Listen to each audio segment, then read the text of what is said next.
All right, welcome. College Football Frenzy. Friendzy. Frenzy. I think we should fire off talking right away about probably the marquee game of the week. Yes. Um, Obviously, I think both of them, regardless, are going to be in as long as they win their final games. They're going to be in the college football playoff. Um, Potentially. pretty sure, potentially, even if I think Indiana loses, I think if they win their final game, they'll be in. I think because there'll only be one loss. Yeah. Ohio State, if they loses, that'll be their second loss, and they still have Yes. Michigan. They still have Michigan, right? Yes. So that That would they help probably, them if they win that Michigan game too. Even though Michigan's having a down year, Dave, it's still. I don't know. There's a lot of talk about this with the SEC. The SEC has 5 teams with 2 losses, all within the conference. And if Ole Miss plays in it all depends who plays in that SEC championship. SEC, Big Ten, there's so many things that can be determined by this Indiana OSU game. I can't wait to get into it, man. yeah. First off, Indiana, what they've done is just what this coach has done in such a short time period, and maybe looking at Dion, he turned it around in 2 years. This guy's turning around in 1 year. I think that it's interesting with the transfer portal of what you can actually get done in a really short time period. I think that's pretty amazing. It's actually mind blowing how good they are in such a short time period. Obviously, Ohio State with Ryan Day, they've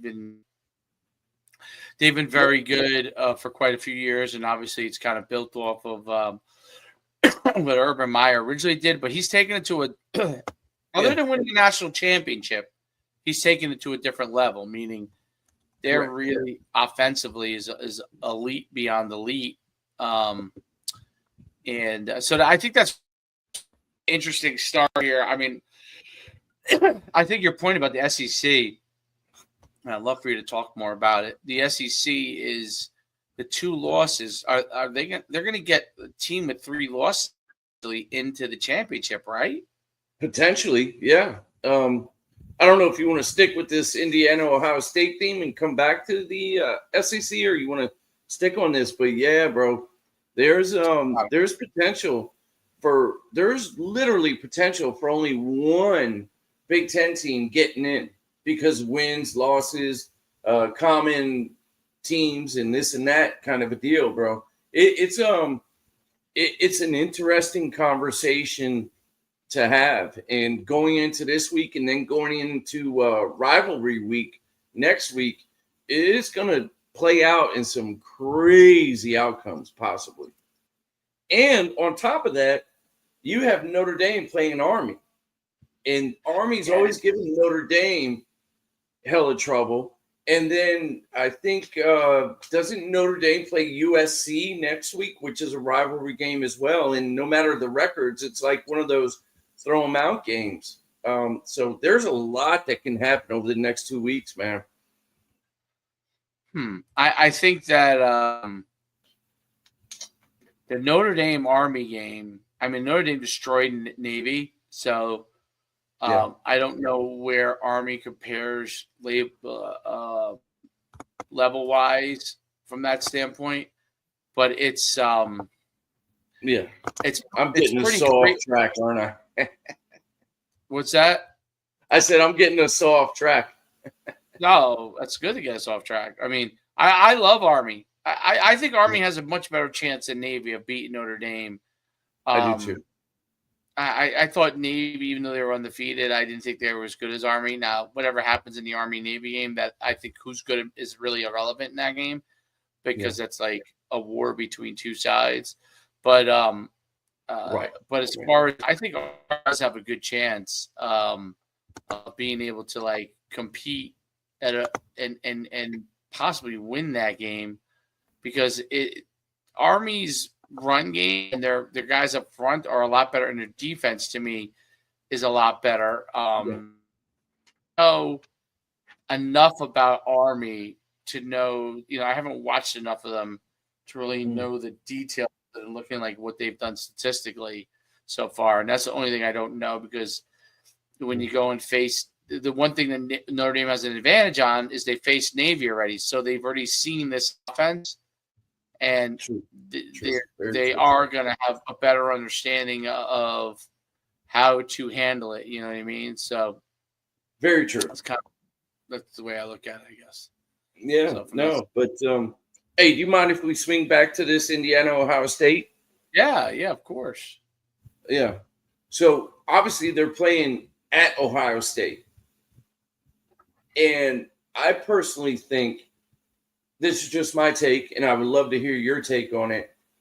If Indiana only loses, let's say they lose. If they lose on like a one possession game and they're in this game the entire time, like, it's hard to win at Ohio State in the horseshoe.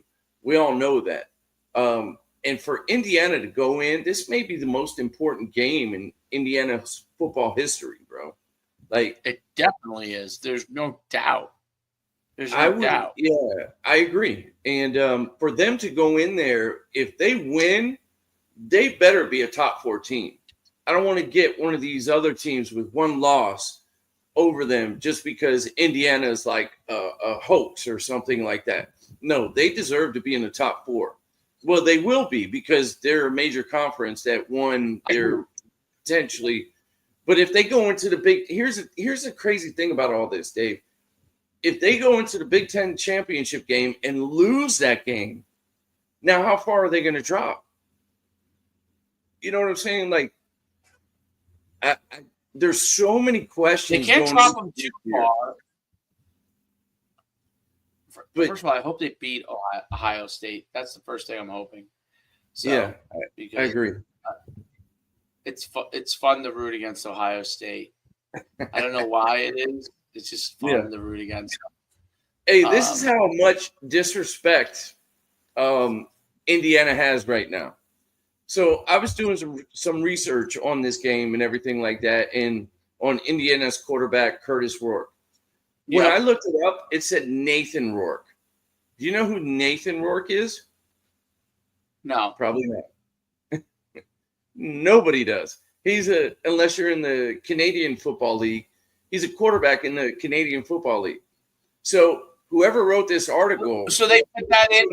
They wrote an article and they put on Nathan Rourke, and they said how good he is, but they didn't say anything about Curtis Rourke, who Curtis Rourke transferred in. Now, understand this.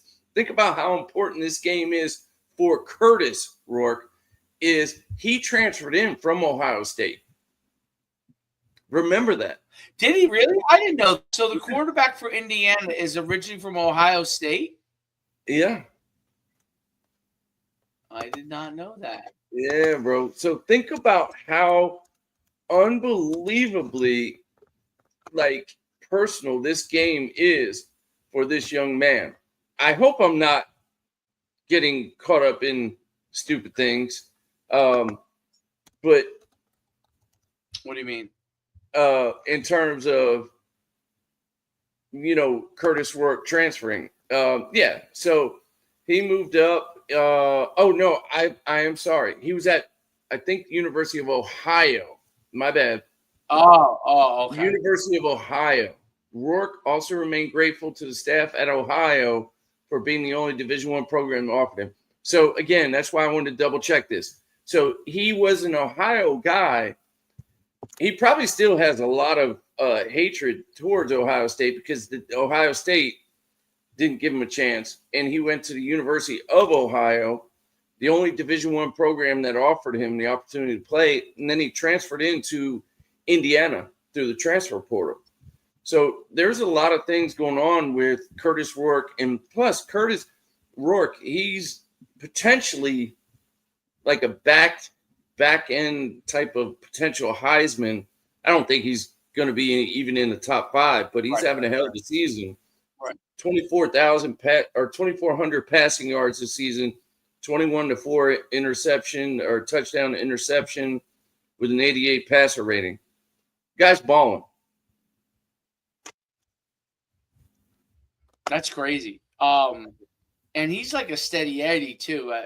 From what I've read, like he's a guy that he takes care of the football, man. Yeah. Nobody looks at him as being this like unbelievable quarterback, but he just is an unbelievable quarterback. Like he's not. He's like a Shane. He's like a Shane. What's that? Like, and he's like a Shane Stafford.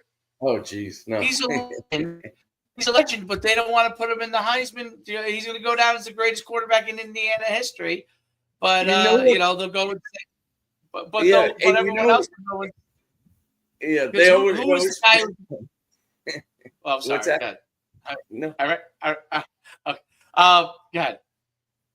What I was going to say is he reminds me of Sean King when Sean King was at Tulane and took Tulane to a 10-0 record and didn't get any praise for what he did.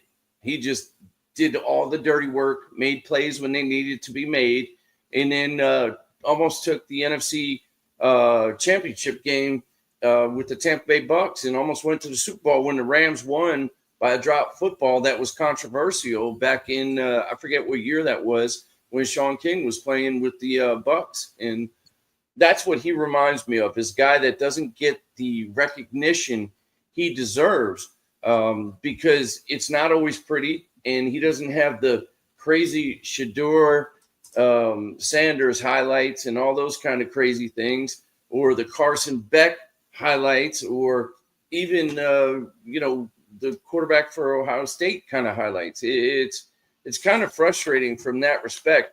I'll even say this: the kid from Miami, he doesn't have his highlights. That Ward kid, he talking about Heisman type of thing. That dude from Miami, he's thrown for like almost 3,500 yards, and I think he's thrown for like 30 some touchdowns and only like 5 or 6 picks. So the guy just wins, though, is what I'm getting at. It's interesting because you're right. Like in today's era, if you don't look your Johnny around like Johnny Manziel back there, they don't get excited about it. Like meanwhile, you could probably just stand there and throw the pass and complete it instead of having to run all around and then throw the same pass. So but I digress there. That's my thought process of quarterbacking is, wait a minute. So you're gonna end up throwing that dig route, but some guys have to run around for 20 seconds to come back to throwing a dig route that they could have just dropped and threw it right away. But but that's what they like on TV. Like, so translation to the NFL. Here's my belief. Okay, and I could be wildly wrong because I have been before. When you run around like that, like Caleb Williams did, okay, and don't throw the ball on time, that wears your receivers out, okay? And in college, they may not say shit about it, but in the NFL, they're going to say something to you about that. Mm-hmm. So, like, Caleb Williams has had games where he's been able to do it, and then he's had games where, like, he's really struggled. My thought process is you want to run if necessary at the NFL, unless you're Lamar. Everybody else is not Lamar, okay? Lamar is Lamar. Kyler Murray is the only other guy. But Kyler Murray is much better this year. You know why? He doesn't run around. He's not doing He only runs when necessary. Yes. He's letting his receivers do it. My theory is on receivers and running backs is because I once was a running back at least, is that they're all psychopaths that don't want the ball all the time. Okay. So yes. So if you're running around and making the whole game about you, not that you're doing it on purpose. Okay. I'm not saying you're doing it on purpose, making it, but to the receivers and the running backs who are psychopaths, they're going to see you doing that and be like, oh, this is all about him. He wants to run around and then fire it to me and me make some magical catch, right? But at the NFL level, those dudes are like, dude, I was open the first time before you did the damn scramble drill, okay? Yeah. I'm going to take it one step further, Dave. Go ahead, do it. I'm going to take it one step further. You know who really gets upset about that running around BS? Is your offensive line. Absolutely. Because they have incentives in the NFL that if you don't give up a sack or you don't give up this many sacks, you get this bonus on this game or as a unit or whatever. The quarterback may have an agreement or whatever. So the offensive line, if they don't know where you're going to be, they get called for holding calls. So they look like shit. And then they get pissed off, and then they get frustrated, and then it comes out, and they look at you like, hold on, quarterback, I thought you were saying that you were going to stay in the pocket, you were going to be here, you're going to get rid of the ball, you're going to do it the right way, blah, blah, blah, and only make plays when we need to make plays, kind of a deal with your feet. How am I supposed to know where you're going to be when we talked about we're going to chip on this side, we're going to do this, we're going to slide to protection, but next thing you know, 1,001, 1,000, you're already getting out of there. You don't even give us 2 seconds to protect you. Like, that's unheard of, where the average is right around like 2.2-ish, I think. I don't know. It could have changed now because of how quickly people get rid of the ball nowadays, with certain throws. But the offensive line, those are the ones that I worry about as a quarterback because that's my body on the line when they want to stop believing in me, as a quarterback. The wide receivers, hey, we can always find another one. There's millions of them out there. Now, there are only a few great ones, but we all have other players that can go out there and run routes. You only have so many 6'6", 6'8" guys that weigh 300 pounds that can move around the way they do and believe in you. So I totally agree with what you're saying, but I also wanted to just say it's not about wide receivers, man. It's also about that offensive line, man. You got to earn their trust. And if you're running around like a madman and not trusting them to do their job, and that's why I think Caleb Williams had a much better game, not only the game plan that the offense coordinator put in for him, and, man, we are all over the place, but that's okay. It's a frenzy. But in a literal sense, frenzy. We're just all over. Yeah. But you get my point, though, right? Absolutely. I think your point is very important because quarterbacks, the other skill positions and the linemen, they are expecting a certain level of consistency. And so you want to have a guy that can move when he needs to. You no longer are you going to be able to get away with unless the guy's that good of a passer. And, everybody's a pretty good passer now. That makes it. Yeah. Lamar was unique in that he developed into one. But very true. If you don't around and you don't throw the ball on time with consistency, and guys, you're right, feel like they're going to be frustrated, and I think it hurts your team. I think Kyler Murray and the team is a lot better this year. They're my example because he obviously has the athletic ability to run whenever he wants, but now that he's kind of dialed it in and run when necessary, right? Like on the line, obviously he's going to be freaking lethal, right? Because I mean, how are you going to stop him on a 2-yard line? It's just he's too shifty and quick. But plus you can't see him because he's 5'10". Right, and you can't see him. But from 20 to 20, you got, I think, playing the game a certain way, unless you're Lamar who really can run. And like I said, Lamar is better now that he's relying on a running back and his tight end and the more you rely on those guys, you actually become more effective when you do run because they're not expecting you to run and they're not teeing off after you on that. And I think that's because there was this craze time period right around when Lamar came in. We want to get a running quarterback in here. Everyone needs a running quarterback. No. Yeah. What you need is a quarterback who has mobility. Okay. Yes. And very well said. That you do need because these guys are fast as fuck now. So you need. I mean, look what Aaron Rodgers looks like. He can't move. He can't get out of his own way, and he's horrible because he's thinking he can still move and he can't, and he just keeps getting sacked. He's making dumb plays because in his head he's this person, but in reality he's Yes. You said it exactly right. He, in his mind, he thinks he's Aaron Rodgers of 5 years ago, but his legs know that he's not, and he can't do it the way he used to. His arm can't do it either. Yes, if he's sitting in a pocket and his feet underneath him, absolutely can. Which brings me to another point, actually, as far as like Lamar and that whole, I'm sure you've seen ESPN and everything like that with the 2-point conversion and the play call without the King in the backfield for Baltimore. Did you see any of that? No. Oh, okay. Shit. Tell me about it. So here's my biggest thing. Okay, if you don't want him in, if you don't want the King in, everybody knows who the King is, obviously, but if you don't want him in that running back and you're putting some other guy in, why would you not have Lamar Jackson boot to his right or run to his right, which is a strong hand? So if he needs to make a play with his throwing arm, it's in his dominant hand. Oh, yes, I did see that play. It's so funny because I was on – who the hell was watching it with me? Oh, actually, remember I was mentioning that one kid who's a really good football player on our team who's playing basketball with Troy?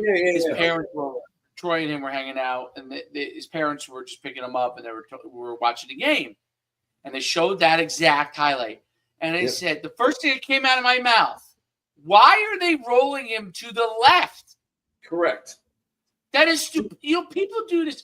And we talked about it last week with LSU's defense. And I see it again. And we talk offline about, like, I want people to realize this. If you're a high school coach or you're a Division III coach or you coach in the UFL or you coach over in Europe let me tell you something. It's just about opportunity.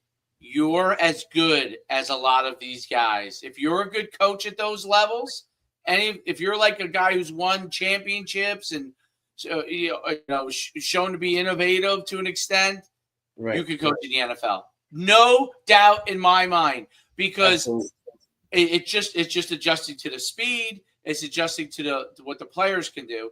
But as far as scheme-wise and the ability to do it, what you learn in high school will apply to the NFL. Because these things are so stupid. I said there's no high school coach that would roll their guy to the left who is Lamar Jackson when he can run like he can and he could throw if he's rolling to the right. Who the hell would do that? I don't know. That and you know what blows my mind? And like I love Get Up. I love that show. I do, but I'm starting to not love it as much because of certain whatever reasons. But I'm surprised that was never ever the biggest issue. Was they were talking about, oh, the King isn't in there. They focused on that. Nobody focused on the fact that they ran the play to Lamar Jackson's offhand. That's just stupid to me. Why would you not give him an outlet? If you want to sprint him to the sideline, that's great, because they had the ball placed in the middle of the field. And to my knowledge, I don't know, maybe the 2-point conversion has changed, but I thought on 2-point conversions, you can move it to whatever hash you wanted or wherever on the field to favor. It has to be on the certain yard line, yes. But even still, if it's in the middle of the field, cool, no problem. Why would you not run him to his right so he can make a play with his right hand? Because if you watch that film of him, he tried to switch it to his right hand just to give somebody a chance. That was the biggest takeaway I took, other than, obviously the King not being on the field. I thought it was so stupid. And to me, like, what guy wouldn't understand? Like, what coach would do that? You know what I mean? Yeah. Like, it's it doesn't make sense, bro. It does. It doesn't make sense unless you thought you had some sort of trickeration on even there in a pivotal part in the game. In a pivotal point in the game, I could see it in the middle of the game. Maybe you're trying to catch somebody off. But at the end of the game, they are ready on defense. Yeah. They are ready.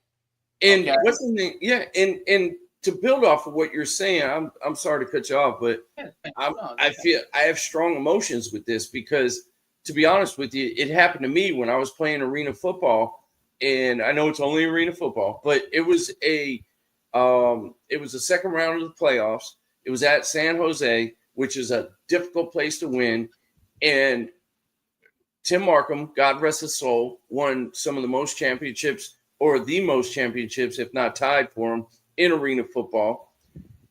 I was on the right hash. I thought we would run a play to get me on the left hash. So now I'd be, if I get chased out of the pocket or anything, it'd be to my right side. So I had to throw just like Lamar did. I threw a pass to win the game with my left hand, and it was incomplete. Whereas if I would have been able to fire that pig, fire the freaking pigskin, boy. What'd they say? What movie is that from? Anyway, if I would have been able to from do that. Varsity Blues. Varsity Blues?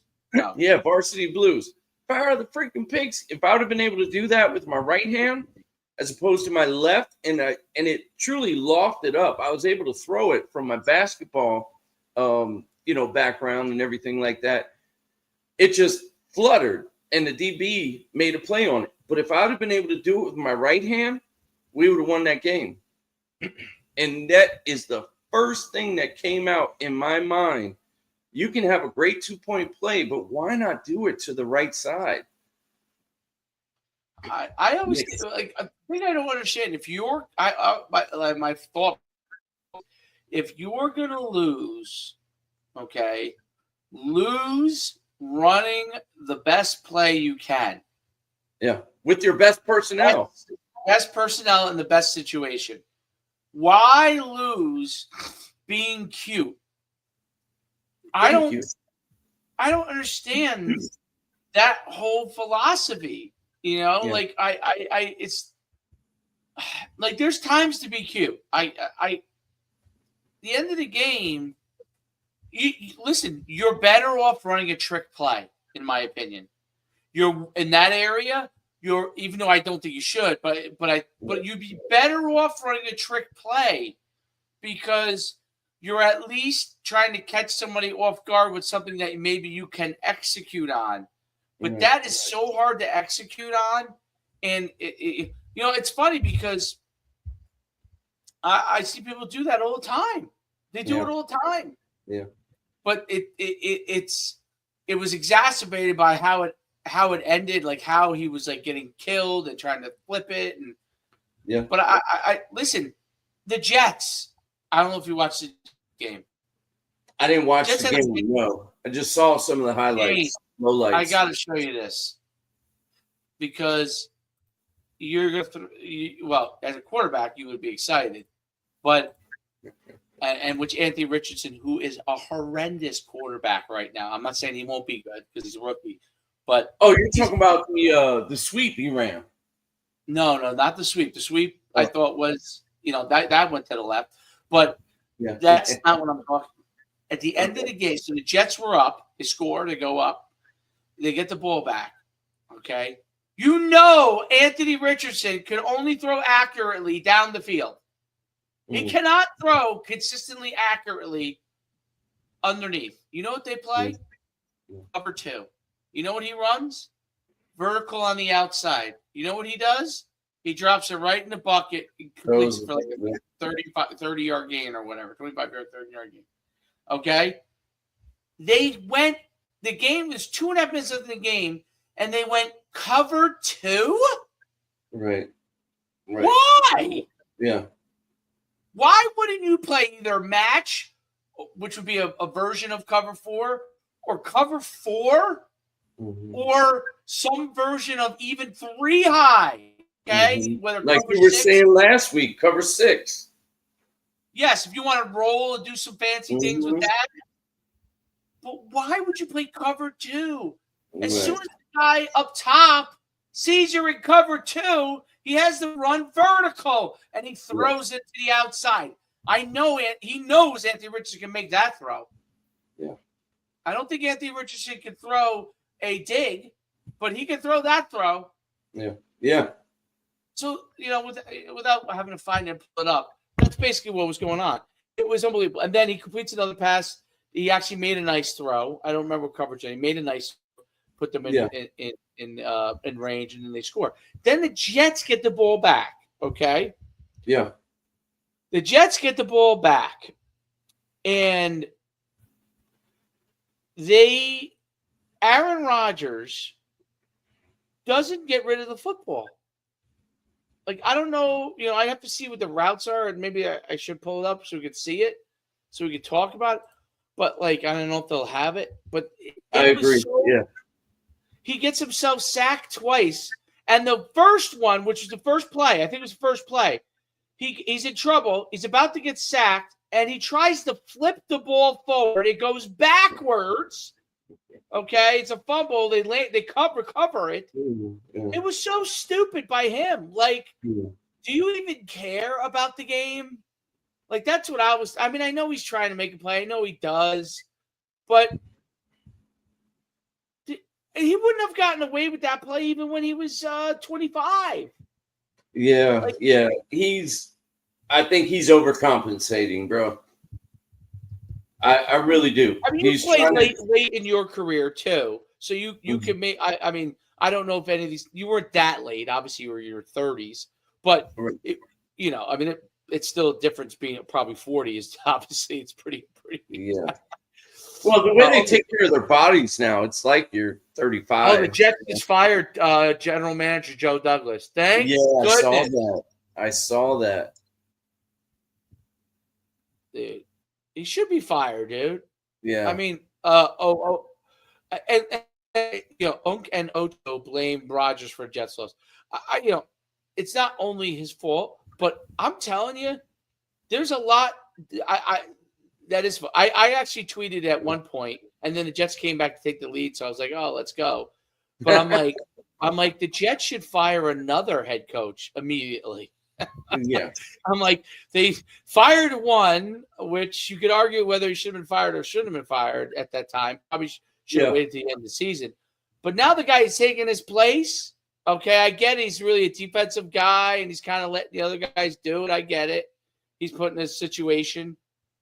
But my goodness, you've been in the league for 20 years. You can't manage a team? I mean, Dave, I can tell you this much. Being in that kind of situation as a coach, again, in the Arena League, but at a professional level, the reason why they hired the D coordinator is because they said, hey, Aaron, you take control of the offense. It's yours. You want this. So make it work. We're going to hire a D coordinator to get as a head coach to really focus on the defense side of the ball. This is just my thinking of it. I don't know for sure, but I've been in this situation. And actually what we did with the Washington Valor, and we ended up winning the championship, different scenario, obviously, because the Jets are not winning a championship anytime soon. But you do that, so now the quarterback, who basically was the offensive coordinator for the entire year, now he has complete control, which I don't think is right thing to do. All he's going to do is confer with the offensive coordinator, quote unquote offensive coordinator, when Aaron Rodgers is the offensive coordinator, and see what happens. And it's not working out. Aaron Rodgers needs to understand he's not that same player. Like you just said 10, 15 minutes ago, what he thinks in his head, your legs cannot do that same thing. There's no doubt about it. I don't know if you could see this because I apologize. Yeah. We're on the mobile. You're good, man. We're on the mobile, so it's hard to say. But if you watch this, okay, so this is the pass by Anthony Richardson. Yeah. Yeah, they're playing cover two. I mean, this is the most basic cover. Are you joking? How stupid is that? What does he do well? He throws down the field well. That's what he does well. Okay? I've seen him. I made a video of him when he was at college of him throwing the ball like 71 yards or some crazy, maybe farther than that. It was some absurd throw. So what is he most confident in doing? What has he done his whole life really well? And why, Dave, remember I said this last week? I don't know what game it was. Why would you line up in the same defense you're going to play, especially against a guy who doesn't have a ton of confidence because he just got benched and now this first game back? So you're going to show him the defense that you're going to play and play that same defense and allow him to make a pre-snap read and a post-snap read. This is foolish. Shane, I got to tell you this. Anytime people were in this is high school, in 2x2, my favorite defense was match, okay? We would all read number 2, okay? Now, at the end of the game, I would just play cover 4. I mean, I wouldn't even fuck around. You know what I mean? I wouldn't even fuck around with match. But we would all read number 2, and that would tell us, okay, what is that? If number 2 goes a vertical now, we run with our guy, right? Right. But we would play a lot deeper than this, obviously. So I got you. Well, they have more speed than you did in high school. Just a little bit. Absolutely. So, but the point is, why are they in this putting themselves? This is as vanilla cover 2 as there is. Yes. This is day 1 cover 2. You walk into the high school and you show the kids cover 2. This is day 1 cover 2. Day 1. Craziness, dude. Crazy. Now, granted, what is it? It's what is it? 2nd and 4? 2nd and 6. That's even worse because now they could run the football too. Yeah, right. Well, all you do is look at if I don't know what they're doing as far as how look at the box. He left 6 in. These guys didn't widen it enough, right? Yeah. And they're playing with a tight end, so this guy stays in the box. So it's 2x2, but with a tight end. Yeah. So he's kind of you got 7 on 6. You could, right? So I mean, I don't know, but you're right. Right now, they really can run whatever the hell they want against this defense. Exactly. I mean, that was mind blowing to me. That was the first thing. Okay, then they okay, so I mean, that was a nice play. All right, they kept playing. They're playing some. They're trying to man up some form of it and play 2 over the top. I could scrutinize that probably too, but this was the other thing that blew my mind. Man. Why away from the motion? Were you not playing run hard? Correct. From the get-go. You should be crashing somebody right now to set the edge. Just, I understand. If I would have thought, they might run power because they're showing pass and now maybe get a guy out of position. But no, the Colts ran away from it. And it's crazy, dude. They just have an arm. This is just getting your ass kicked. To me, this is just getting your ass kicked.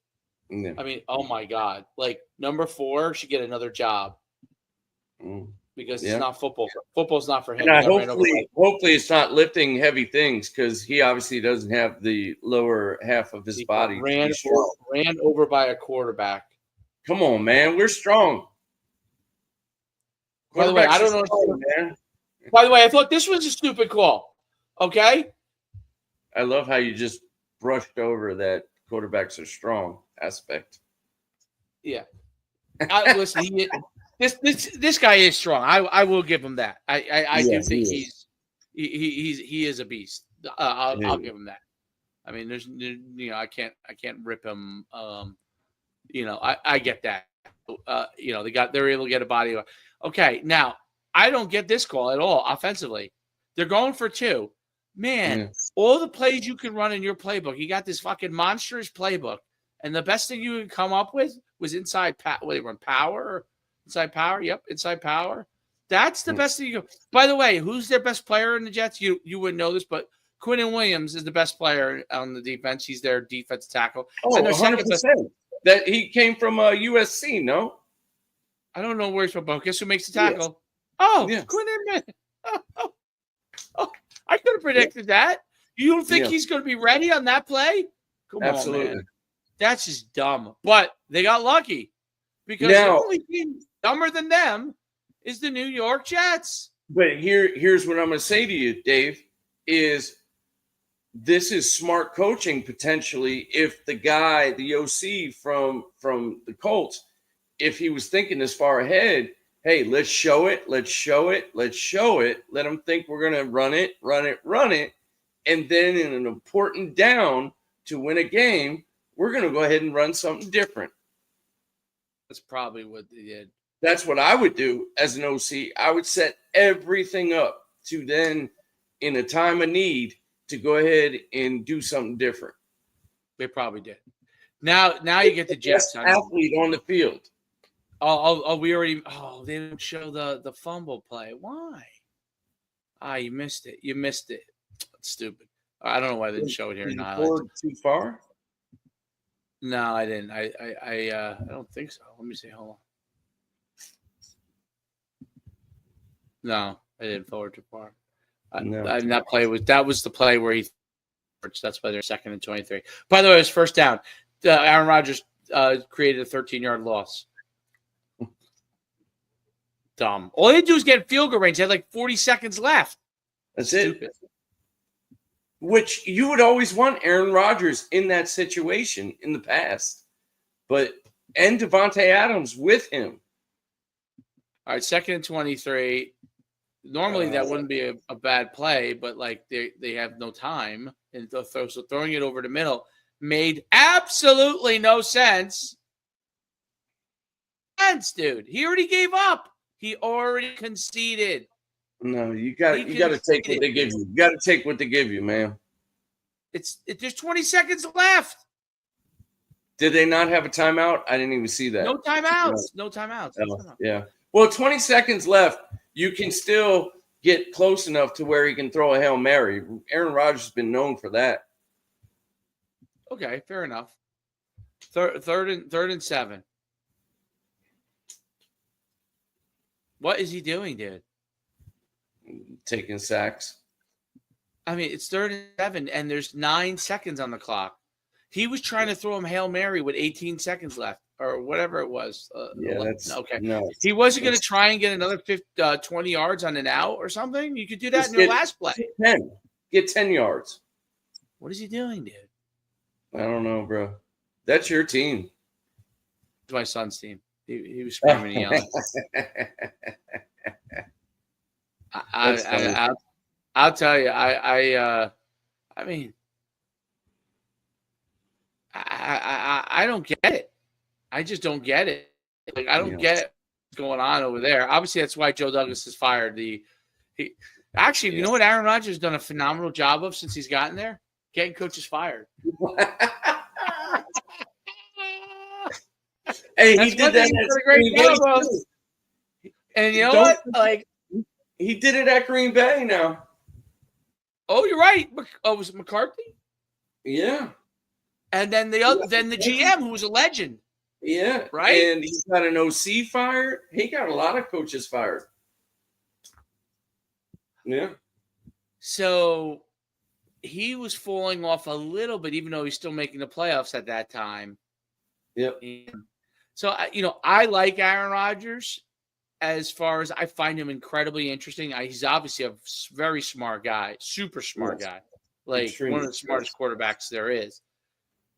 And I think that his intelligence is getting in the way of his winning, leadership, all that. Like it should be this way. I could see like the smart guy in him. The Elon Muskiness, you know what I mean? But Elon Musk with Donald Trump would be effective on this stuff. But if Elon Musk, if Elon Musk ran for president on his own, he would probably create chaos because he's so smart He's so brilliant. Yeah, He wants things to be thinks things could be this way, like that. Without some level of practicality, it's hard, right? Now, as an entrepreneur, give me Aaron Rodgers, give me fucking Elon Musk. These guys are gonna come up with shit that you can't. You know, maybe Aaron Rodgers could be an amazing. I don't think he would have patience for it. Just but maybe Aaron Rodgers could be an incredible mind as far as I don't know if he would be a great coach or not, but maybe he could be from behind the scenes really good.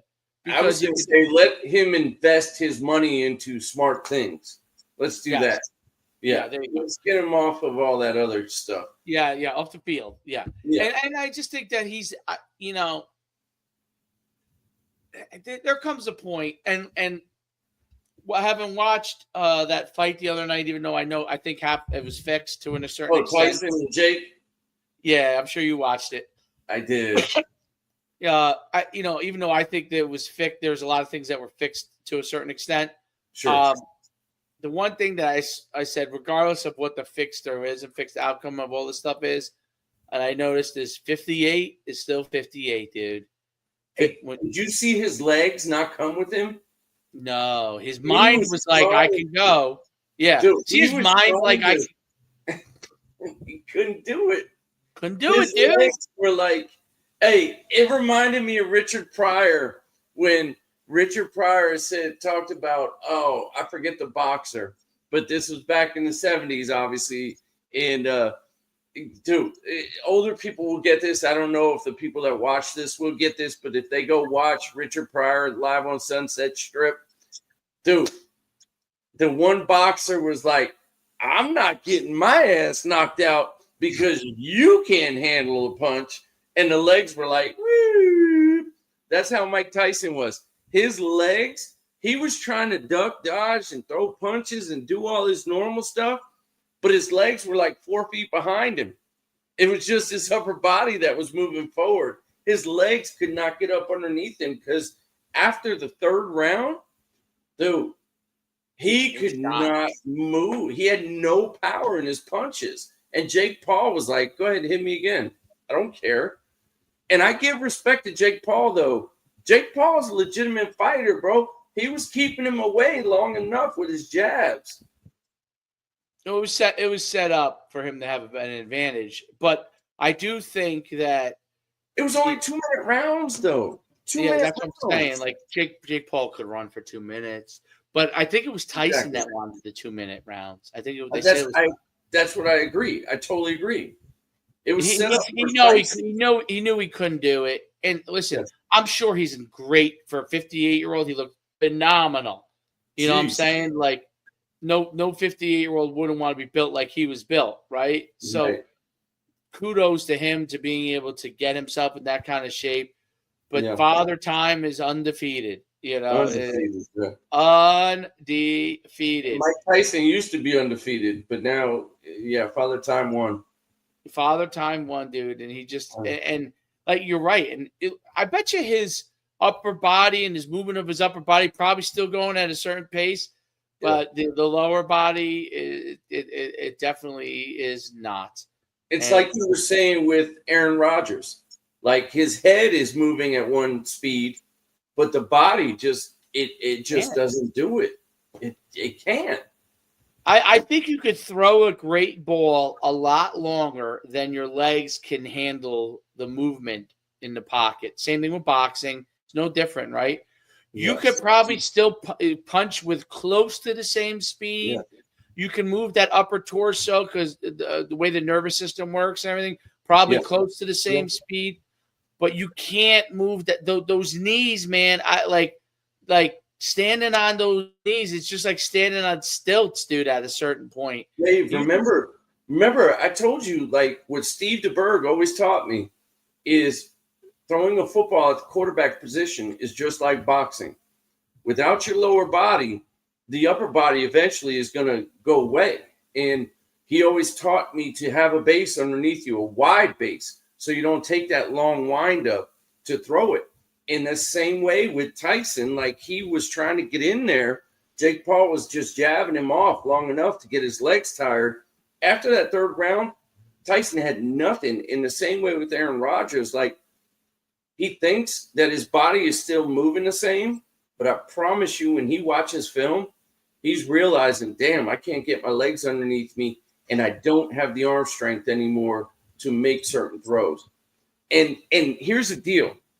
When you play at that level, the matter of inches are miles.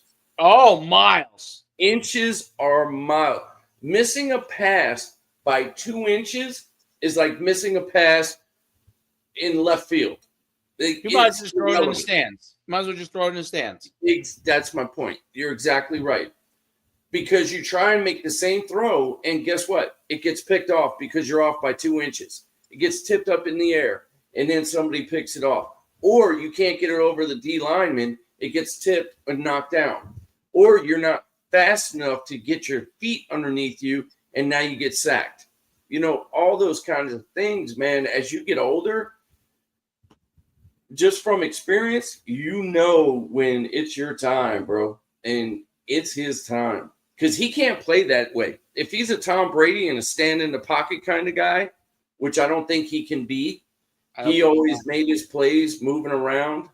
I don't think he can ever be a stand-in-the-pocket guy because he's always ad-lib. Just the same way with, what's his name? Kansas City. Mahomes. Thank you. Not to say that he's anywhere near there, but their game is very similar. And Mahomes doesn't move around in the pocket to run. He moves around in the pocket to make plays. Once that goes away and you eliminate that from your ability of being a quarterback, you might as well go ahead and get rid of it or understand that you need to change. And in your own mind, if you're not too egotistical, you'll go ahead and do that kind of stuff and help the team from that standpoint and maybe hand it off instead of thinking you have the opportunity to go ahead and make a big play. We'll see. I think you're right. Well, the only reason I'll say we'll see is because the Jets as an organization suck so much. They can suck the life out of any person on that team. So you know, I as much as I 100% agree, I think he should retire. I could see him going somewhere that's a good team and squeezing out a year, and all of a sudden it was like, oh, he's so great, blah blah. You know, because like a Brett Favre, right? Go if he ends up going on a team that's offensive line, he probably would be okay. You know what's amazing is if Brett Favre, because Sam Darnold is not that good, if they trade him to Minnesota, he would literally follow a career path of a guy that he was trying to get away from. Isn't that funny? Because he went to the Jets and then back to and then I'm telling you, in Minnesota, if Minnesota has a consistent, who I like Sam Darnold. He's done great. He's done phenomenal. He's so inconsistent, bro. If they would get a consistent quarterback like Aaron Rodgers that knows how to get Jeffries the ball all the time and the tight end the ball and use the running game, bro, he would fit in so well in Minnesota. It's so ironic the way that's working out. We are so off page of what we were planning today, but that's all right. Yeah, it's great. We already determined that we're both rooting for Indiana, and we're both going to predict Indiana to win. Yeah. So, what about the Tennessee game? What are your thoughts on that? I watched. I was a little bit back and forth watching it. Obviously, that was the big game. I watched the first half, and I thought Tennessee looked really good. I really liked Imaloeva, the quarterback. Yeah. Carson Beck, I go back and forth with. Like sometimes I'm like, wow, and then other times I'm like, what the? He balled this weekend. He balled. Yes. Ball. He's a little bit of he's not he doesn't move like Johnny Manziel, but he's a little bit renegade-ish for a quarterback in a sense that like he definitely does not move like Manziel. No, he doesn't move like him. But he does some like things that are like wow, and then all of a sudden this does some shit. I'm like, wow, that's pretty shitty, So So he's wowing both ends of it. But yeah, I thought Tennessee was not as good as I thought they would be. Agreed. So, they were out physical, and this game showed me that Georgia is potentially as good. To your point, if Beck can play and take care of the ball, hell, he was 25, 43, 50, and he had 2 passing touchdowns and 1 rushing touchdown. And then the way they got their tight ends involved, if they can do that and be physical, if Georgia gets into college football playoffs, and if their defense, this is what scares me about Georgia. I don't think their defense is good enough to win a national championship because I don't think their rush defense is good enough to stop big-time runners. right. But they can make noise. But if they can continue to get their physicality like submerged into a game, I'll tell you, Ugas, man, Georgia, they're going to bark all over the national playoff scene if they get a chance to get in there. Yeah, who? And I got to run in a couple minutes only because I got to pick up my son. Otherwise, I No, need you're to do good, this brother. for 5 more hours. My wife's away at business, so I have the responsibility of picking him up. Being a mature Which, dad. by the way, I messed up yesterday. So I talked to this is I want to get back into Tennessee, but this is funny. So me and the dog are taking a little rest around like 1:45. She calls me up at like 2:15. Okay, make sure you pick him up. I'm like, I know. I'm just resting. I'm gonna leave in like 5 minutes. Well, I fall asleep, fall asleep. I wake up. I'm supposed to be picked up at 2:30. It's 2:36. What the fuck is my dog eating? What are you eating?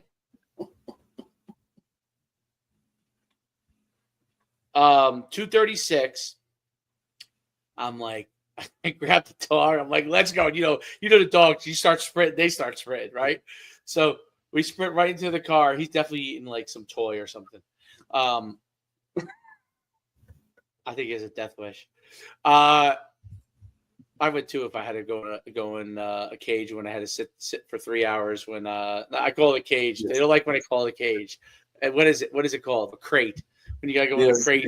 Well, here's what you got to do. You got to make it the happiest time of their life. So you don't say like get in the crate. What you do is like, hey, let's go in the crate. Let's go in the crate. Here's a treat. Hey. So if you make it when you leave, see, most of the times, human beings, what we do is we don't understand dog psychology. And what we do is we are happy to see them when we come home, and we make it sad when we leave, where we need to do the opposite. That's me. And we need to ignore them when we come home, and we need to make it happy when we leave. And then they don't destruct things. They don't terrorize. They're like, oh, okay, he'll be back, because they have no concept of time. Only we do. Oh, I didn't know that. Yeah. Wait, say that again. They have no concept of time? No. That's what the psychologists, the dog psyches say. Like, I don't understand it completely, Dave, but that makes sense, because I did wonder, like, he puts up a fight, but once he goes in, sometimes now he goes right in with me, and he goes right in with Nicole. Like, I don't know. How old is your dog? Maybe like 6 months, maybe. Oh, yeah. The other thing I would do is cover your crate make it blacked out. Oh, okay, so he sleeps, right? Yeah. So, but you're on my shoe now, dude. But what's funny is when Troy tries to put him in, he's like a bucking bronco, because he thinks Troy, like, I feel like he feels like that's his, like, literally his sibling, like he fights with him like that, like he tries to bite on him, like and mess with him, and when his sibling tries to put him in there, he's like, hell no. It's a power thing, absolutely, because dogs are meant to be leaders of the pack. You're the leader of the pack, wife's leader of the pack, but yet he knows that Troy is not the leader of the pack. So he's going to try and battle for that aspect of it. But if y'all all get together and make it happy for him to go in there and make that crate his safety zone, he'll be more than happy to go in there and be like, okay, cool, I got you. Don't worry about it. I'm going to hold the fort down. It's the funniest when I tell him to put it in the kid. The dog starts bucking like a bronco, and he's like, I can't handle him. I said, and then like as any 9-year-old would be, he's like, I'm gonna kick him. Don't be kicking him.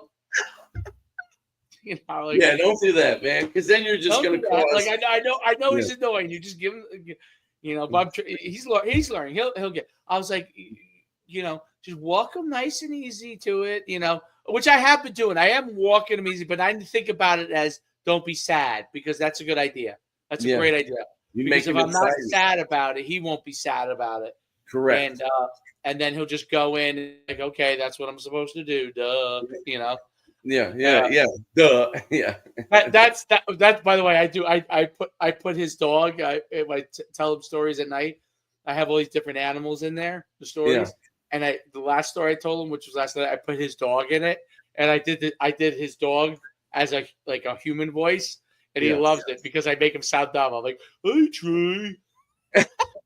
Hey, so one last question: do you normally leave him alone, the dog alone, this time of the day? He's gonna come with me to pick up Troy right now. So, no, but in the morning at different times. Listen, when I do my podcast, he's been here the whole time. He goes upstairs, probably eats paint or something, and comes back down. But he doesn't. He just sits here. He doesn't bother. Dave, what I would do is, how is he on the leash? Yeah, he's pretty good on the leash. Pretty good. Yeah. He doesn't he goes where you want him to go and stuff like that. Would you trust? Would you trust Troy taking him out alone? He'll yank his arm out. He almost yanks my shoulder out. Okay. He's good. When he wants to start sprinting somewhere, my left shoulder is fucked because he's yanked it out almost a couple times. You're making my point for me. So what you can do is in-house leash training. So keep him on the leash, and when you do these podcasts, keep your foot on that. And don't even acknowledge when he tries to move. You keep that leash tight to where his neck is down to the ground. Yeah. And then that way he learns, well, whenever the pack leader moves, I move. But if the pack leader stays here, I stay here. And he's not responding to your verbal commands. He's responding to your movements, and you as that leader it's the psychology of it. It really does work. It's going to take you a couple months. That's a great tip to do it. But just keep your foot down on it or tie it to something where he can't move. And only when you want him to move. He shouldn't have free reign of the house just yet. He's too young. You need to control where he goes. You need to control when he eats. You need to do all that stuff. Otherwise, he's going to start eating up shoes. He's going to start destroying things. That's why I asked, do you normally leave this time of day? Because he starts feeling that anxiety. So he wants you to pay attention to him, just like a kid when they act up. He knows we go get Troy right now. That's why he's starting to move. He knows. My wife usually takes him, but he knows it's time to go. I see him. He's ready to go. So he's getting anxious. He's getting anxious because he knows you're going to leave him alone. No, he comes with us. He's excited. I think he's excited because he knows we're going to go and get him. Gotcha. And he's going to go for a ride, and then Troy's going to come in, and he's going to hug him. Every day it's the same thing. So he does the same thing every day. You're training. So those things you're training him to do. Because I see him right now. He's acting up. I'll let you go, man. But my basketball shoes. So anytime you leave the house, you always want to just make it just average. If you're leaving the house with him, he should never walk out of the house before you. on the leash, you should always be the first one to leave the door. Oh, because if not, that way, because what if you open the door and he sees a squirrel and he sprints out and then gets hit by a car? Yep. Whereas if you always walk out first, now he knows, okay, I can go out. So those are little things, and it takes a long time. And if you got to figure out, is he praiseworthy or is he a treat-worthy kind of a dog? Like, does he like treats or does he love praise? Dogs are different in that respect. Some love both. But yeah, man, I love dogs, bro. I absolutely do. But I know you do. I know you do. All right, listen. I hate to run. No, you're good, man. I gotta go. And it's great talking to you. I guess I won't see you till next Tuesday, but I'll talk to you on the phone. Sounds good, brother. All right, brother. I'll talk to you later. Yeah, man. Be safe. Bye. Later.